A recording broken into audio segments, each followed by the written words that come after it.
Federal Drive is presented by GEHA, Government Employees Health Association, proudly providing health and dental benefits to federal employees and their families. Visit GEHA.com. Retirement is much on the minds of federal employees these days.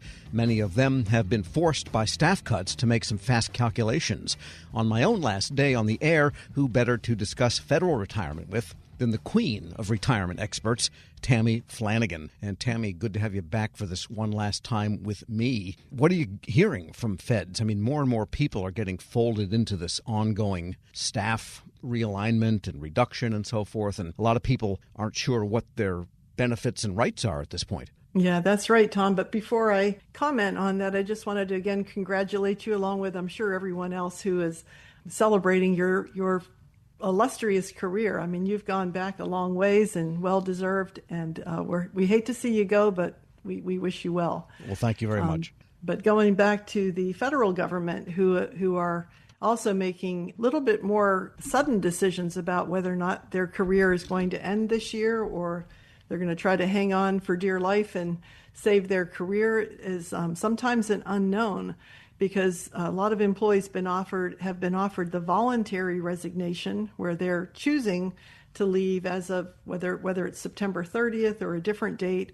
But if they turn down that offer, they might be turning down the administrative leave so they can have some time to look for a job while getting a paycheck in exchange for being let go anyway, because we're seeing RIF notices go out where employees are involuntarily losing their jobs. And as you said, people are confused. They're not only confused by the offers being made, but once they decide, hey, I'm going to take that deferred resignation, or I'm going to accept the VERA VSIP, which is a early retirement with a buyout, then what? Do we get to keep our health insurance? Are the rules going to change? Because Congress has hinted in the budget proposals that there are going to be some changes if they can get those passed in the budget. So there's a lot of unknown factors, a lot of confusion, and a lot of stress involved because of that. A lot of people have been asking me, and I'm not an expert enough to give real advice on this, but they don't have the years and age in so that you are guaranteed that full annuity no matter what happens. They might have the age but not the years, or vice versa. And those are real big puzzles, because they don't want to have to wait maybe 7, 8, 9 years till they reach 62, say, to get their full annuity. Yeah, I hear different points of view from all different people. I've had people who say, I have 46 years of service and I wanted to work another year, and I'm very upset I have to go this year, which I don't have as much sympathy for them, because at least they can afford to retire and they've got the income. But then I also hear from people, like you said, who to be eligible for early retirement, you have to have 20 years, and this person has 19 and a half years by September 30th. So they don't know what to do. And in that case, I definitely wouldn't volunteer to retire if I can't collect the benefit, because you're giving up a huge amount of retirement income. So, but in the end, like they are probably fearful they might lose their job anyway. So I was just talking to someone earlier today about that, and saying that, even if you do have to leave, and even if you're not eligible for that immediate retirement, that service you have is not lost. And I assume at some point the government's going to need employees again, and hopefully you can get rehired at some point down the road, and you'll pick up where you left off. So if you only need another 6 months, or you only want to work another 5 years, you'll still have that prior service. The sick leave credit will still be there. Everything will come back into play. But, it's just a very sudden interruption to that career with some uncertain terms about what the future holds. And the other big question is, can you keep your federal employee health benefit plan?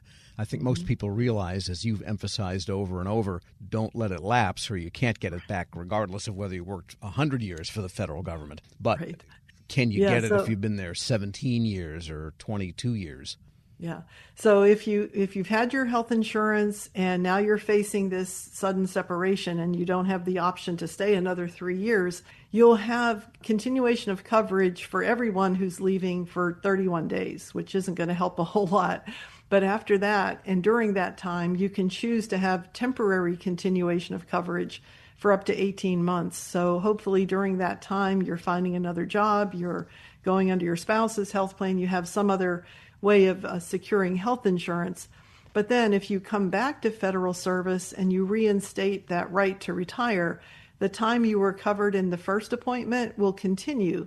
So even if you only work another year, you still have met the 5-year test because you have that year of coverage and then you were covered the last time you worked. That break in service is not going to count against you for the 5 years. So I guess that's a little bit of good news. We're speaking with Tammy Flanagan. She is the principal at Retire Federal. Yeah, so for people that go in and out of government, and there's some people that actually make that their career style, is to go in and out, maybe, generate a little bigger income when they're out, but they like public service, and so they go back in. That's good news for them that the clock might be interrupted, but it doesn't reset when you go out and come back. Exactly. Yep. And it also, like for some federal employees, they are married to another federal employee. So let's say one spouse is losing their job this year and the other spouse is luckily going to keep their job. They can move that health insurance coverage to the spouse who continues to work. And that still counts as coverage. So even that new spouse who's picking up the coverage will still have that 5-year test met. So there are some strategies for some fortunate employees, and others are facing, like you said, loss of benefits as well as loss of salary, and in hopes of possibly getting another federal career. Yeah, and so I guess the question is federal career attractive to people? Or, is this something, these changes, are they going to be long-term or institutionalized? I mean, I think the Trump administration seems to be bracing for what they think will be a winning fight by them on some of the basic tenets of Title V on constitutional grounds. And I guess, those things can be argued 6 ways to Sunday. But what does that mean for future recruitment for the people that will become your retirees? That's the big unknown, I think. And that's a big fear, I think, with a lot of agencies who count on using these benefits and the security of a government career as a recruiting tool. Because you can say, hey, if you take that job with a government contractor, they may not get the contract and you're going to lose that position. You'll be out on, looking with your resume again. But now who's to say that doesn't happen to a federal career? So that's going to be a loss of that tool. So you have to come up with another strategy to lure the college graduates who are, stellar people who could be coming into federal service. How are we going to recruit those folks and keep that government career something of value? Yeah, sure. Somehow the nobility of public service or the dignity of it has to maintain in place. I mean, that was always the basic pact, right? We may not pay you as much as industry. There's no stock options and this, that, and the other. But you have more or less steady work if you perform, and we'll take care of you in retirement to the extent that we have these annuities and Social Security for FERS people. Well, to give you an example, I call it the privilege of hearing Dr. Fauci speak last week. He came to Florida and gave a talk. And he was telling us that when he came into the government was when he was either an intern or under a fellowship from college. And he had all intentions of becoming a private physician, working with patients, and he was from New York. And he said that once he went for that fellowship at NIH and he realized not only could he help one person, but he could help a whole population of people, fighting infectious diseases and coming up with vaccines and all the things that he's done in his career. That's really what attracted him to federal services, serving the general public rather than just a smaller population of just patients in his practice. So there's a lot of that in the government, whether it's with NIH or whether it's with the Justice Department or any other federal agency that's really serving the American public. Right, and we should all earn what he earned when he was in his government in the final years.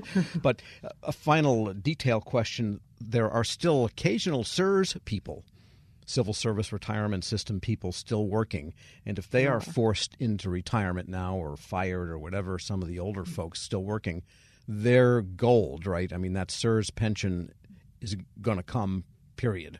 Fair to say. Yeah, I'm pretty sure that Congress there wouldn't be any real incentive to change those benefits because there's so few people left. It's not going to make a dent in the budget if you tell them they have to, get a 1% instead of a 2% pension. It's really not going to make any difference. You'll just tick them off. All right. Well, it's been great going over all these issues with you over the years. I've learned a lot for my own personal planning, actually, even though I'm not a Fed. A lot of it does overlap. Tammy Flanagan is the principal at Retired Federal. Thanks so much. Thanks, Tom. It's been a pleasure, and good luck to you. Hope to see you in Florida. You bet. Someday.